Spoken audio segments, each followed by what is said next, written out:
श्री पंचमुखी हनुमत् कवचम्।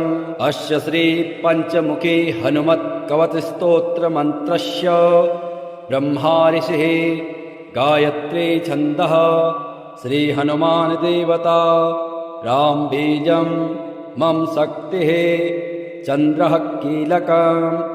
ओम ह्रौं कवचाय हुं ह्रौं अस्त्राय फट्। ओम हरिमर्कटमर्कटाय स्वाहा। ओम नमो भगवते पंचवदनाय पूर्वकपिमुखाय सकलशत्रुसंहरणाय स्वाहा। ओम नमो भगवते पंचवदनाय दक्षिणमुखाय करालवदनाय नरसिंहाय सकलभूतप्रमथनाय स्वाहा। ओम नमो भगवते पंचवदनाय पश्चिममुखाय गरुडाननाय सकलविषहराय स्वाहा। ओम नमो भगवते पंचवदनाय उत्तरमुखाय आदिवराहाय सकलसम्पत्कराय स्वाहा।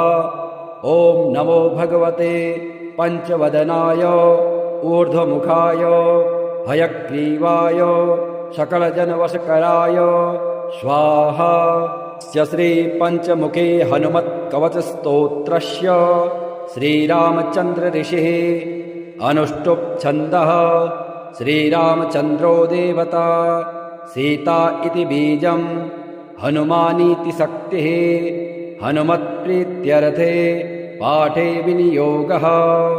ध्यानम् वन्दे वानरनारसिंहखगराट् क्रोडाश्ववक्त्रान्वितं दिव्यालङ्करणं त्रिपञ्चनयनं देदीप्यमानं रुचा। हस्ताब्जैरसिकेटपुस्तकसुधा कुम्भाङ्कुशाद्रिम्हलं खट्वाङ्गं फणिभूरुहं दशभुजं सर्वारिवीरापहम्। श्रीरामदूताय अंजनेयाय वायुपुत्राय महाबलाय सीताशोकनिवारणाय महाबलप्रचण्डाय लङ्कापुरीदहनाय फाल्गुनसखाय कोलाहलसकलब्रह्माण्डविश्वरूपाय सप्तसमुद्रान्तरालङ्घिताय पिङ्गलनयनायामृतविक्रमाय सूर्यबिम्बफलसेवाधिष्ठितपराक्रमाय सञ्जीवन्या अंगदलक्ष्मणमहाकपिसैन्यप्राणदात्रे दशग्रीवविध्वंसनाय रामेष्टाय सीतासहित रामचन्द्रवरप्रसादाय षट्प्रयोगागम पंचमुखी हनुमन् मन्त्रजपे विनियोगः। ओम हरिमर्कटमर्कटाय स्वाहा। ओम हरिमर्कटमर्कटाय वं वं वं वं वं वषट् स्वाहा।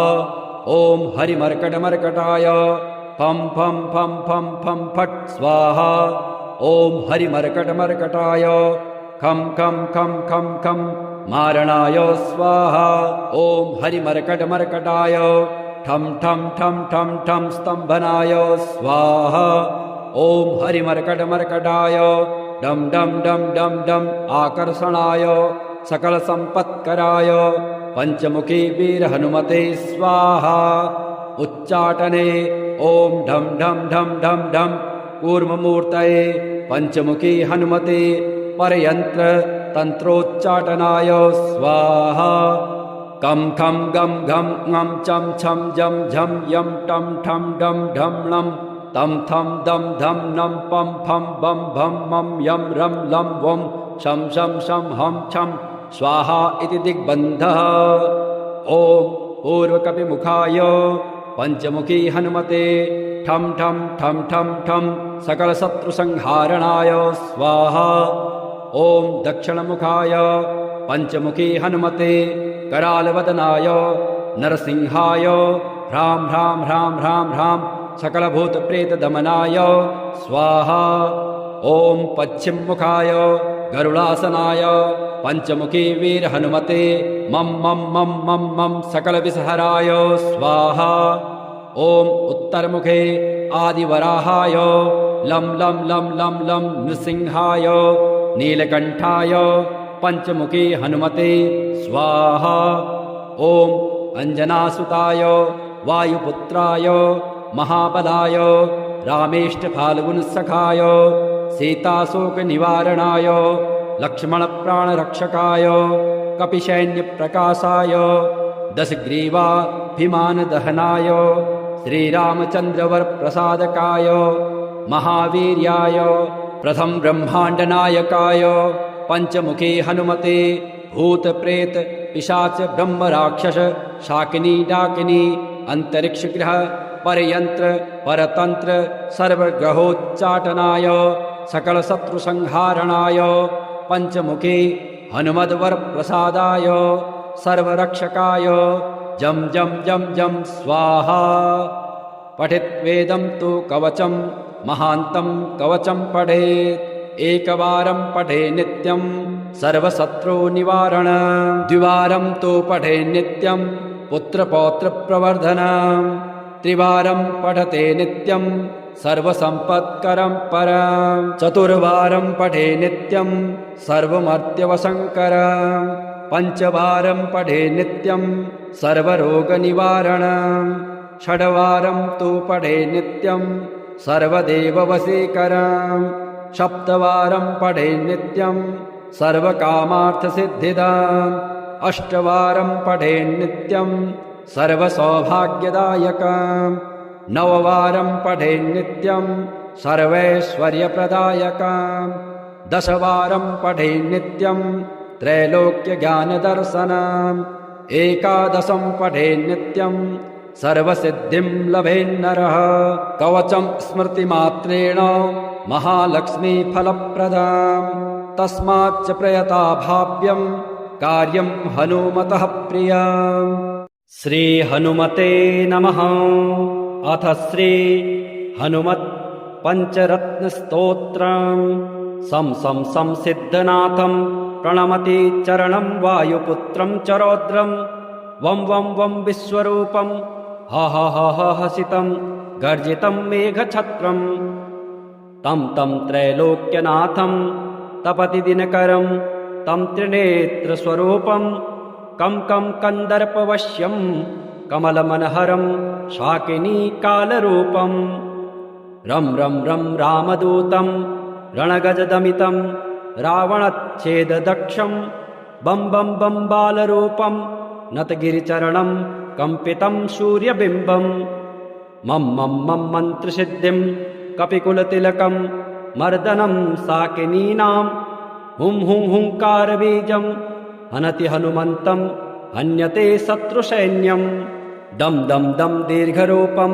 धरकरशिखरं पातितं मेघनादं ॐ ॐ उच्चाटितं वै सकलभूतलं योगिनीवृन्दरूपं छं छं छं क्षिप्रवेगं क्रमति च जलधिं ज्वालितं रक्षदुर्गं क्षेम क्षेम क्षेम क्षेमतत्त्वं धनुरुहकुलं मुच्यते बिम्बकारं कं कं कं कालदुष्टं जलनिधितरणं राक्षसानां विनाशे दक्षं श्रेष्ठं कवीनां त्रिभुवनचरतां प्राणिनां प्राणरूपं राम राम राम ह्रासतत्त्वं त्रिभुवनचरितं दैवतं सर्वभूते देवानां च त्रयाणां फणिभुवनधरं व्यापकं वायुरूपं त्वं त्वं त्वं वेदतत्त्वं बहुऋचयजुषं श्यामचाथर्वरूपं कं कं कं कन्दने त्वं ननु कमलतले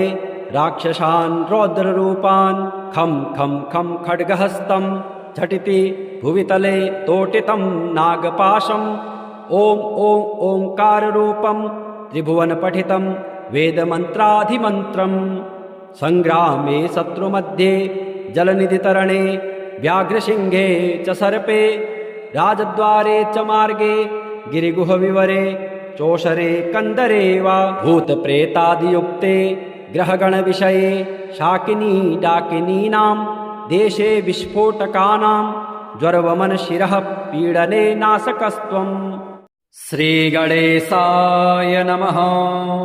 अथ श्री हनुमत्स्तोत्रम् नमामि दूतं रामस्य सुखदं च सुरद्रुमं पीनवृत्तमहाबाहुं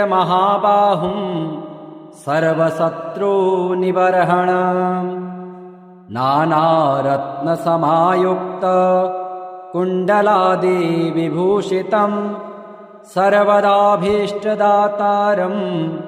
सतां वैदृढमाहवे वासिनं चक्रतीर्थस्य दक्षिणस्थगिरौ सदा तुङ्गाम्भोधितरङ्गस्य वातेन परिशोभिते नानादेशागतः सद्भिः सेव्यमानं नृपोत्तमः धूपदीपादिनैवेद्य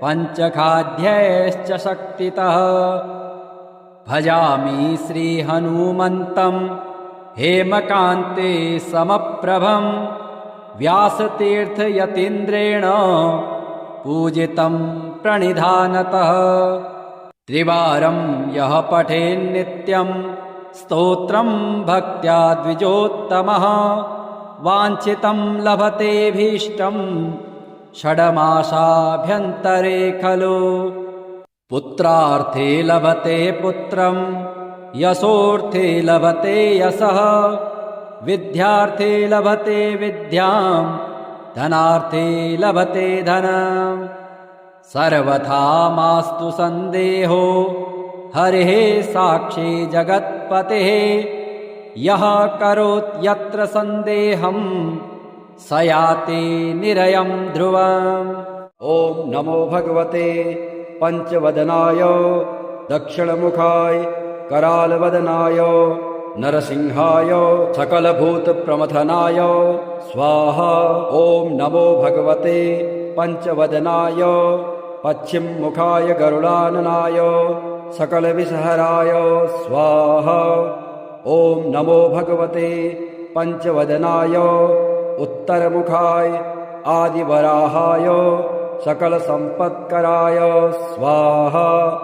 ॐ नमो भगवते पंचवदनाय ऊर्ध्वमुखाय हयग्रीवाय सकलजनवशकराय स्वाहा। श्री पंचमुखे हनुमत्कवचस्तोत्रस्य श्रीरामचन्द्र ऋषिः अनुष्टुप् छन्दः श्रीरामचन्द्रो देवता सीता इति बीजं हनुमानीति शक्तिः हनुमत्प्रीत्यर्थे पाठे विनियोगः ध्यानं वन्दे वानरनारसिंहखगराट् क्रोडाश्ववक्त्रान्वितं दिव्यालङ्करणं त्रिपञ्चनयनं देदीप्यमानं रुचा हस्ताब्जैरसिकेटपुस्तकसुधा कुम्भाङ्कुशाद्रिम्हलं खट्वाङ्गं फणिभूरुहं दशभुजं सर्वारिवीरापहम् श्रीरामदूताय अञ्जनेयाय वायुपुत्राय महाबलाय सीताशोकनिवारणाय महाबलप्रचण्डाय लङ्कापुरीदहनाय फाल्गुनसखाय कोलाहलसकलब्रह्माण्डविश्वरूपाय सप्तसमुद्रान्तरालङ्घिताय पिङ्गलनयनायामृतविक्रमाय सूर्यबिम्बफलसेवाधिष्ठितपराक्रमाय सञ्जीवन्या अङ्गदलक्ष्मणमहाकपिसैन्यप्राणदात्रे दशग्रीवविध्वंसनाय रामेष्टाय सीतासहित रामचन्द्रवरप्रसादाय षट्प्रयोगागम पञ्चमुखी हनुमन् मन्त्रजपे विनियोगः।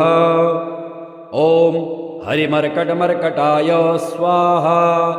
ॐ हरिमर्कटमर्कटाय वं वं वं वं वं वोषट् स्वाहा। ॐ हरिमर्कटमर्कटाय फं फं फं फं फं फट् स्वाहा। ॐ हरिमर्कटमर्कटाय खं खं खं खं खं मारणाय स्वाहा। ॐ हरिमर्कटमर्कटाय ठं ठं ठं ठं ठं स्तम्भनाय स्वाहा। ॐ हरिमर्कटमर्कटाय डं डं डं डं डं आकर्षणाय सकलसम्पत्कराय पंचमुखी वीर हनुमते स्वाहा। उच्चाटने ॐ ढं ढं ढं ढं ढं कूर्ममूर्तये पञ्चमुखी हनुमते परयन्त्र तन्त्रोच्चाटनाय स्वाहा। कं खं गं घं ङं चं छं जं झं यं टं ठं डं ढं लं तं थं दं धं नं पं फं बं भं मं यं रं लं वं शं शं शं हं छं स्वाहा इति दिग्बन्धः। ॐ पूर्वकपिमुखाय पञ्चमुखी हनुमते ठं ठं ठं ठं ठं सकलशत्रुसंहारणाय स्वाहा। ॐ दक्षिणमुखाय पञ्चमुखी हनुमते करालवदनाय नरसिंहाय ह्रां ह्रां ह्रां ह्रां ह्रां सकलभूतप्रेतदमनाय स्वाहा। ॐ पश्चिममुखाय गरुडासनाय पञ्चमुखी वीरहनुमते मं मं मं मं मं सकलविषहराय स्वाहा। ॐ उत्तरमुखे आदिवराहाय लं लं लं लं लं नृसिंहाय नीलकण्ठाय पञ्चमुखी हनुमते स्वाहा। ॐ अञ्जनासुताय वायुपुत्राय महाबलाय रामेष्टफाल्गुनसखाय सीताशोकनिवारणाय लक्ष्मणप्राणरक्षकाय कपिसैन्यप्रकाशाय दशग्रीवाभिमानदहनाय श्रीरामचन्द्रवरप्रसादकाय महावीर्याय प्रथम ब्रह्माण्डनायकाय पञ्चमुखी हनुमते भूतप्रेत पिशाच ब्रह्मराक्षस शाकिनी डाकिनी अंतरिक्षग्रह परयंत्र परतंत्र सर्वग्रहोच्चाटनाय सकलशत्रुसंहारणाय पञ्चमुखी हनुमद्वरप्रसादाय सर्वरक्षकाय जं जं जं जं स्वाहा। पठित्वेदं तु कवचं महान्तं कवचं पठेत् एकवारं पठे नित्यं सर्वशत्रुनिवारण द्विवारं तु पठे नित्यं पुत्रपौत्रप्रवर्धनं त्रिवारं पठते नित्यं सर्वसम्पत्करं परं चतुर्वारं पठे नित्यं सर्वमर्त्यवशङ्करं पञ्चवारं पठे नित्यं सर्वरोगनिवारणं षड्वारं तु पठे नित्यं सर्वदेववशीकरं सप्तवारं पठे नित्यं सर्वकामार्थसिद्धिदाम् अष्टवारं पठे नित्यं सर्वसौभाग्यदायकं नववारं पठे नित्यं सर्वैश्वर्यप्रदायकं दशवारं पठे नित्यं त्रैलोक्यज्ञानदर्शनम् एकादशं पठे नित्यं सर्वसिद्धिं लभेन्नरः कवचं स्मृतिमात्रेण महालक्ष्मीफलप्रदाम् तस्माच्च प्रयता भाव्यं कार्यं हनुमतः प्रियम्। श्री हनुमते नमः। अथ श्री हनुमत् पंचरत्नस्तोत्रम् सं सं सं सिद्धनाथं प्रणमति चरणं वायुपुत्रं च रौद्रं वं वं वं विश्वरूपं ह ह ह ह हसितं गर्जितं मेघछत्रम् तं तं त्रैलोक्यनाथं तपति दिनकरं तं त्रिनेत्रस्वरूपं कं कं कन्दर्पवश्यं कमलमनहरं शाकिनीकालरूपं रं रं रं रामदूतं रणगजदमितं रावणच्छेददक्षं बं बं बं बालरूपं नतगिरिचरणं कम्पितं सूर्यबिम्बं मं मं मं मन्त्रसिद्धिं कपिकुलतिलकं मर्दनं साकिनीनां हुं हुं हुंकारबीजं हनति हनुमन्तं हन्यते शत्रुसैन्यं दं दं दं दीर्घरूपं धरकरशिखरं पातितं मेघनादं ॐ ॐ उच्चाटितं वै सकलभूतलं योगिनीवृन्दरूपं छं छं छं क्षिप्रवेगं क्रमति च जलधिं ज्वालितं रक्षदुर्गं क्षेम क्षेम क्षेम क्षेमतत्त्वं धनुरुहकुलं मुच्यते बिम्बकारं कं कं कं कालदुष्टं जलनिधितरणं राक्षसानां विनाशे दक्षं श्रेष्ठं कवीनां त्रिभुवनचरतां प्राणिनां प्राणरूपं रां रां रां ह्रासतत्त्वं त्रिभुवनचरितं दैवतं सर्वभूते देवानां च त्रयाणां फणिभुवनधरं व्यापकं वायुरूपं त्वं त्वं त्वं वेदतत्त्वं बहुरिचयजुषं श्यामचाथर्वरूपं कं कं कं कन्दने त्वं ननु कमलतले राक्षसान् रौद्ररूपान् खं खं खं खड्गहस्तं झटिति भुवितले तोटितं नागपाशं ॐ ॐ ओङ्काररूपं त्रिभुवनपठितं वेदमन्त्राधिमन्त्रं सङ्ग्रामे शत्रुमध्ये जलनिधितरणे व्याघ्रसिंहे च सर्पे राजद्वारे च मार्गे गिरिगुहविवरे चोषरे कन्दरे वा भूतप्रेतादियुक्ते ग्रहगणविषये शाकिनी डाकिनीनां देशे विस्फोटकानां ज्वरवमनशिरः पीडने नाशकस्त्वं श्रीगणेशाय नमः। अथ श्री हनुमत्स्तोत्रम् नमामि दूतं रामस्य सुखदं च सुरद्रुमं पीनवृत्तमहाबाहुं सर्वशत्रुनिबर्हणम् नानारत्नसमायुक्त कुण्डलादिविभूषितं सर्वदाभीष्टदातारं सतां वै दृढमाहवे वासिनं चक्रतीर्थस्य दक्षिणस्थ गिरौ सदा तुङ्गाम्भोधितरङ्गस्य वातेन परिशोभिते नानादेशागतः सद्भिः सेव्यमानं नृपोत्तमः धूपदीपादिनैवेद्य पञ्चखाद्यैश्च शक्तितः भजामि श्रीहनुमन्तं हेमकान्ते समप्रभं व्यासतीर्थयतीन्द्रेण पूजितं प्रणिधानतः त्रिवारं यः पठेन्नित्यं स्तोत्रं भक्त्या द्विजोत्तमः वाञ्छितं लभतेऽभीष्टं षड्मासाभ्यन्तरे खलु पुत्रार्थे लभते पुत्रं यशोऽर्थे लभते यशः विद्यार्थे लभते विद्यां धनार्थे लभते धनम् सर्वथा मास्तु सन्देहो हरिः साक्षी जगत्पतेः यः करोत्यत्र सन्देहं स याति निरयं ध्रुवम्। ॐ नमो भगवते पंचवदनाय दक्षिणमुखाय करालवदनाय नरसिंहाय सकलभूतप्रमथनाय स्वाहा। ॐ नमो भगवते पंचवदनाय पश्चिममुखाय गरुडाननाय सकलविषहराय स्वाहा। ॐ नमो भगवते पंचवदनाय उत्तरमुखाय आदिवराहाय सकलसम्पत्कराय स्वाहा। ॐ नमो भगवते पंचवदनाय ऊर्ध्वमुखाय हयग्रीवाय सकलजनवशकराय स्वाहा।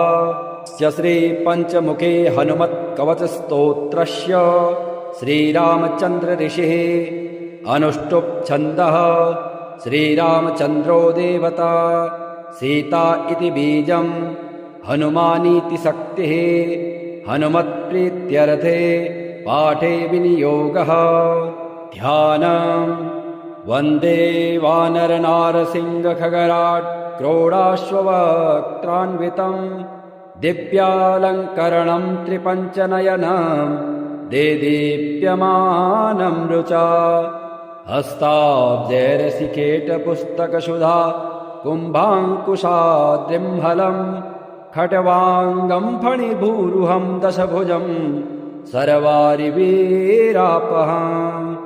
श्रीरामदूताय अञ्जनेयाय वायुपुत्राय महाबलाय सीताशोकनिवारणाय महाबलप्रचण्डाय लङ्कापुरीदहनाय फाल्गुनसखाय कोलाहलसकलब्रह्माण्डविश्वरूपाय सप्तसमुद्रान्तरालङ्घिताय पिङ्गलनयनायामृतविक्रमाय सूर्यबिम्बफलसेवाधिष्ठितपराक्रमाय सञ्जीवन्या अंगद लक्ष्मण महाकपिसैन्यप्राणदात्रे दशग्रीवविध्वंसनाय रामेष्टाय सीतासहित रामचन्द्रवरप्रसादाय षट्प्रयोगागम पञ्चमुखी हनुमन् मन्त्रजपे विनियोगः। ॐ हरिमर्कटमर्कटाय स्वाहा। ॐ हरिमर्कटमर्कटाय वं वं वं वं वं वषट् स्वाहा। ॐ हरिमर्कटमर्कटाय फं फं फं फं फं फट् स्वाहा। ॐ हरिमर्कटमर्कटाय खं खं खं खं खं मारणाय स्वाहा। ॐ हरिमर्कटमर्कटाय ठं ठं ठं ठं ठं स्तम्भनाय स्वाहा। ॐ हरिमर्कटमर्कटाय डं डं डं डं डं आकर्षणाय सकलसम्पत्कराय पञ्चमुखी वीरहनुमते स्वाहा। उच्चाटने ॐ ढं ढं ढं ढं ढं कूर्ममूर्तये पञ्चमुखी हनुमते परयन्त्र तन्त्रोच्चाटनाय स्वाहा। कं खं गं घं ङं चं छं जं झं यं टं ठं डं ढं लं तं थं दं धं नं पं फं बं भं मं यं रं लं वं शं शं शं हं छं स्वाहा इति दिग्बन्धः। ॐ पूर्वकपिमुखाय पञ्चमुखी हनुमते ठं ठं ठं ठं ठं सकलशत्रुसंहारणाय स्वाहा। ॐ दक्षिणमुखाय पञ्चमुखी हनुमते करालवदनाय नरसिंहाय ह्रां ह्रां ह्रां ह्रां ह्रां सकलभूतप्रेतदमनाय स्वाहा।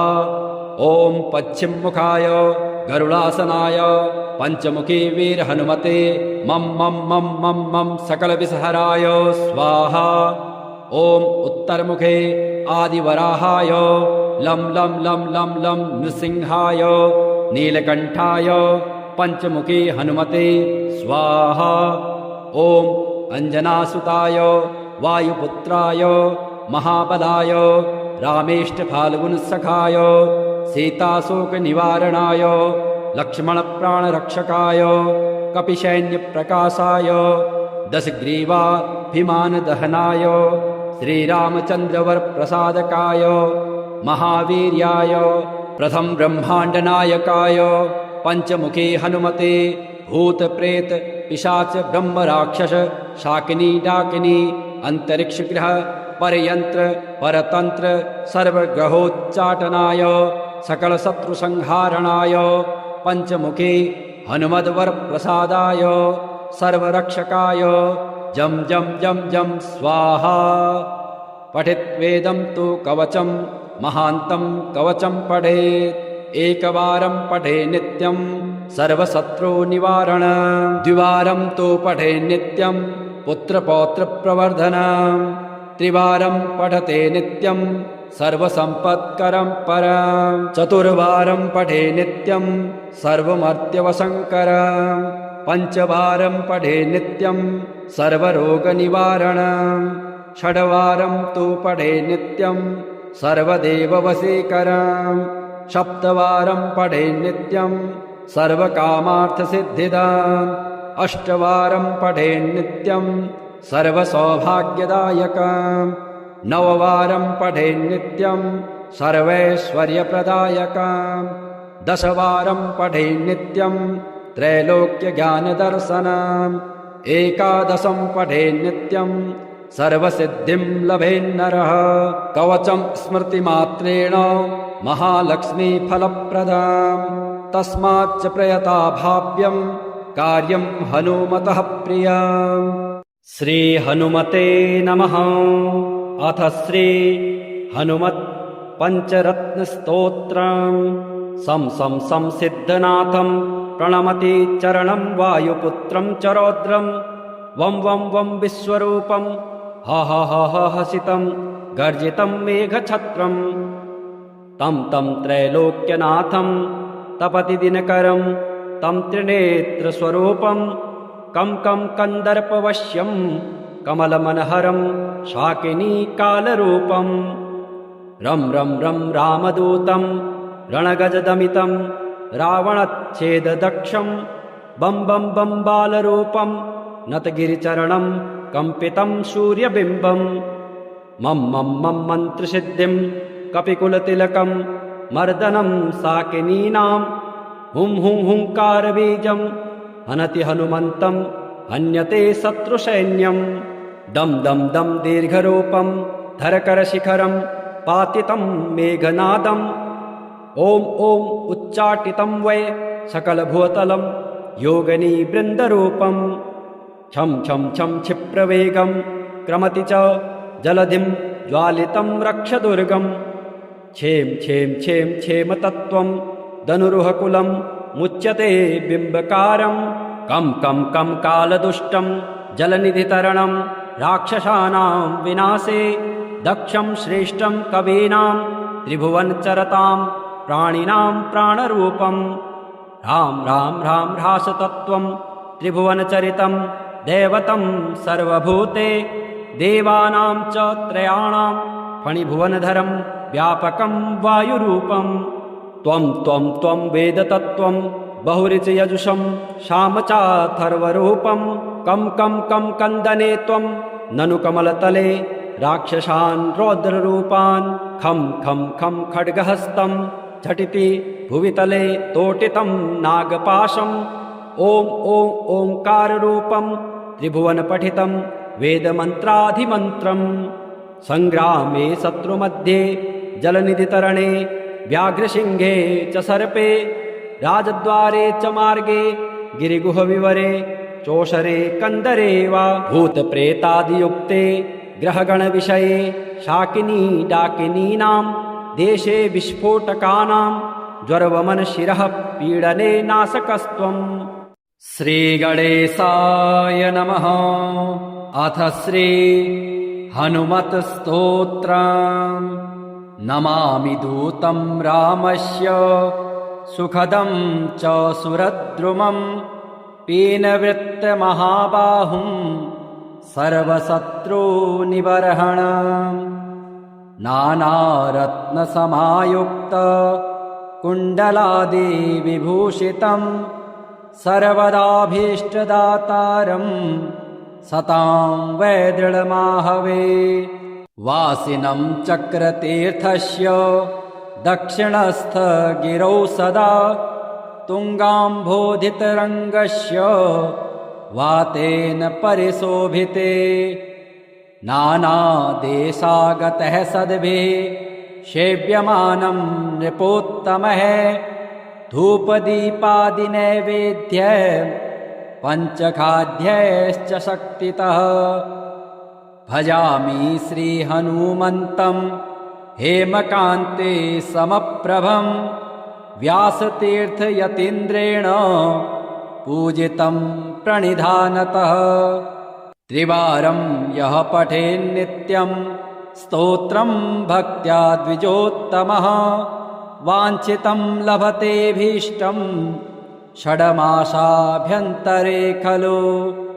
पुत्रार्थे लभते पुत्रं यशोर्थे लभते यशः विद्यार्थे लभते विद्यां धनार्थे लभते धनं सर्वथा मास्तु सन्देहो हरिः साक्षी जगत्पतेः यः करोत् यत्र सन्देहं स याति निरयं ध्रुवम् ॐ नमो भगवते पंचवदनाय दक्षिणमुखाय करालवदनाय नरसिंहाय सकलभूतप्रमथनाय स्वाहा।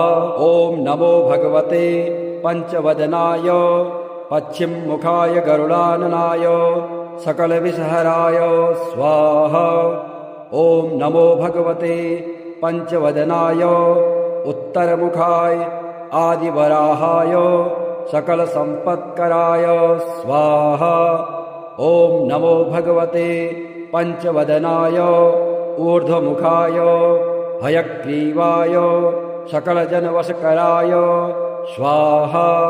श्री पंचमुखे हनुमत्कवचस्तोत्रस्य श्रीरामचन्द्र ऋषिः अनुष्टुप् छन्दः श्रीरामचन्द्रो देवता सीता इति बीजं हनुमानीति शक्तिः हनुमत्प्रीत्यर्थे पाठे विनियोगः ध्यानम् वन्दे वानरनारसिंहखगराट् क्रोडाश्ववक्त्रान्वितं दिव्यालङ्करणं त्रिपञ्चनयनं देदीप्यमानं रुचा हस्ताब्जैरसिकेटपुस्तकसुधा कुम्भाङ्कुशाद्रिम्हलं खट्वाङ्गं फणिभूरुहं दशभुजं सर्वारिवीरापहम्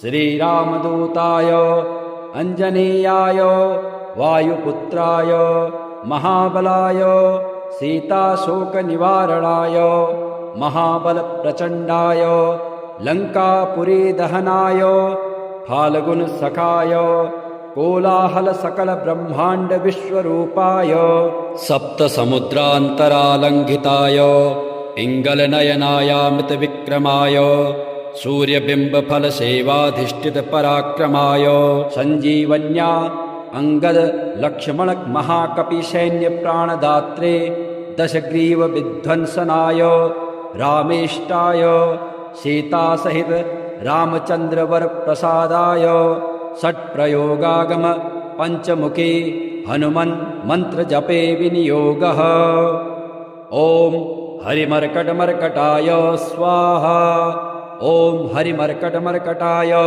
वं वं वं वं वं वोषट् स्वाहा ॐ हरिमर्कटमर्कटाय फं फं फं फं फं फट् स्वाहा ॐ हरिमर्कटमर्कटाय खं खं खं खं खं मारणाय स्वाहा ॐ हरिमर्कटमर्कटाय ठं ठं ठं ठं ठं स्तम्भनाय स्वाहा ॐ हरिमर्कटमर्कटाय डं डं डं डं डं आकर्षणाय सकलसम्पत्कराय पञ्चमुखी वीरहनुमते स्वाहा उच्चाटने ॐ ढं ढं ढं ढं ढं कूर्ममूर्तये पञ्चमुखी हनुमते परयन्त्र तन्त्रोच्चाटनाय स्वाहा कं खं गं घं ङं चं छं जं झं यं टं ठं डं ढं णं तं थं दं धं नं पं फं बं भं मं यं रं लं वं शं शं शं हं छं स्वाहा इति दिग्बन्धः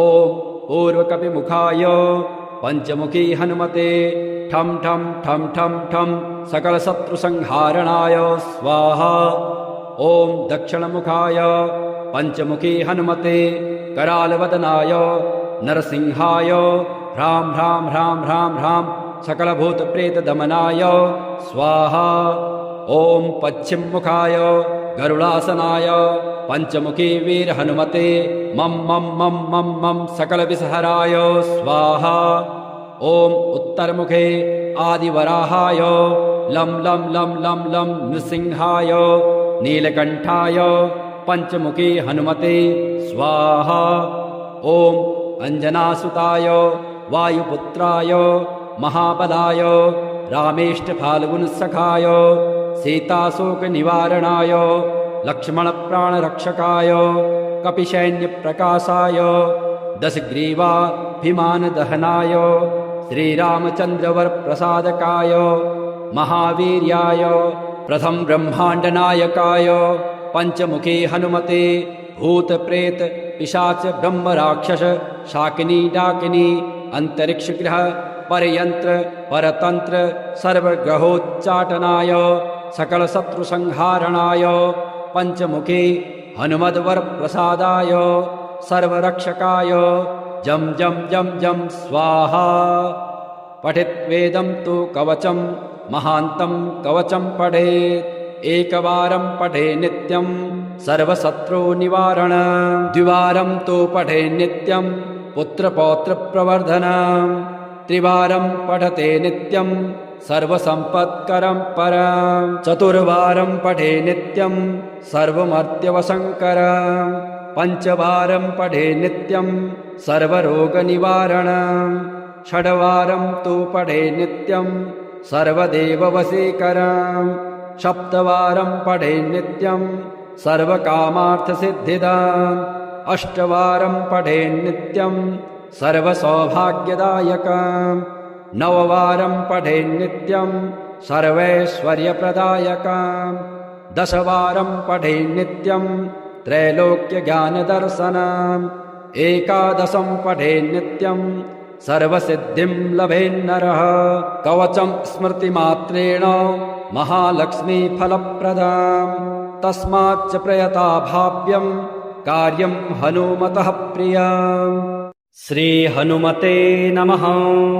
अथ श्री हनुमत् पंचरत्नस्तोत्रम् सं सिद्धनाथं प्रणमति चरणं वायुपुत्रं च रौद्रं वं वं वं विश्वरूपं ह ह ह ह हसितं गर्जितं मेघछत्रं तं त्रैलोक्यनाथं तपति दिनकरं तं त्रिनेत्रस्वरूपं कं कंदर्पवश्यं कमलमनहरं शाकिनीकालरूपं रं रं रं रामदूतं रणगजदमितं रावणच्छेददक्षं बं बं बं बालरूपं नतगिरिचरणं कंपितं सूर्यबिम्बं मं मं मं मन्त्रसिद्धिं कपिकुलतिलकं मर्दनं साकिनीनां हुं हुं हुंकारबीजं हनति हनुमन्तं हन्यते शत्रुसैन्यं दं दं दं दीर्घरूपं धरकरशिखरं पातितं मेघनादम् ॐ ॐ उच्चाटितं वै सकलभूतलं योगिनीवृन्दरूपं छं छं छं क्षिप्रवेगं क्रमति च जलधिं ज्वालितं रक्षदुर्गं क्षेम क्षेम क्षेम क्षेमतत्त्वं धनुरुहकुलं मुच्यते बिम्बकारं कं कं कं कालदुष्टं जलनिधितरणं राक्षसानां विनाशे दक्षं श्रेष्ठं कवीनां त्रिभुवनचरतां प्राणिनां प्राणरूपं राम राम राम ह्रासतत्त्वं त्रिभुवनचरितं दैवतं सर्वभूते देवानां च त्रयाणां फणिभुवनधरं व्यापकं वायुरूपं त्वं त्वं त्वं वेदतत्त्वं बहुऋचियजुषं श्यामचाथर्वरूपं कं कं कं कन्दने त्वं ननु कमलतले राक्षसान् रौद्ररूपान् खं खं खं खड्गहस्तं झटिति भुवितले तोटितं नागपाशम् ॐ ॐ ओङ्काररूपं त्रिभुवनपठितं वेदमन्त्राधिमन्त्रं संग्रामे शत्रुमध्ये जलनिधितरणे व्याघ्रसिंहे च सर्पे राजद्वारे च मार्गे गिरिगुहविवरे चोषरे कन्दरे वा भूतप्रेतादियुक्ते ग्रहगणविषये शाकिनी डाकिनीनां देशे विस्फोटकानां ज्वरवमनशिरः पीडने नाशकस्त्वम्। श्रीगणेशाय नमः। अथ श्री हनुमत्स्तोत्रम् नमामि दूतं रामस्य सुखदं च सुरद्रुमं पीनवृत्तमहाबाहुं सर्वशत्रुनिबर्हणं नानारत्नसमायुक्त कुण्डलादिविभूषितं सर्वदाभीष्टदातारं सतां वै दृढमाहवे वासिनं चक्रतीर्थस्य दक्षिणस्थगिरौ सदा तुङ्गाम्भोधितरङ्गस्य वातेन परिशोभिते नानादेशागतः सद्भिः सेव्यमानं नृपोत्तमः धूपदीपादिनैवेद्य पञ्चखाद्यैश्च शक्तितः भजामि श्रीहनुमन्तं हेमकान्ते समप्रभं व्यासतीर्थयतीन्द्रेण पूजितं प्रणिधानतः त्रिवारं यः पठेन्नित्यं स्तोत्रं भक्त्या द्विजोत्तमः वाञ्छितं लभतेऽभीष्टं षड्मासाभ्यन्तरे खलु पुत्रार्थे लभते पुत्रं यशोर्थे लभते यशः विद्यार्थे लभते विद्यां धनार्थे लभते धनं सर्वथा मास्तु सन्देहो हरिः साक्षी जगत्पतिः यः करोत्यत्र सन्देहं स याति निरयं ध्रुवम्।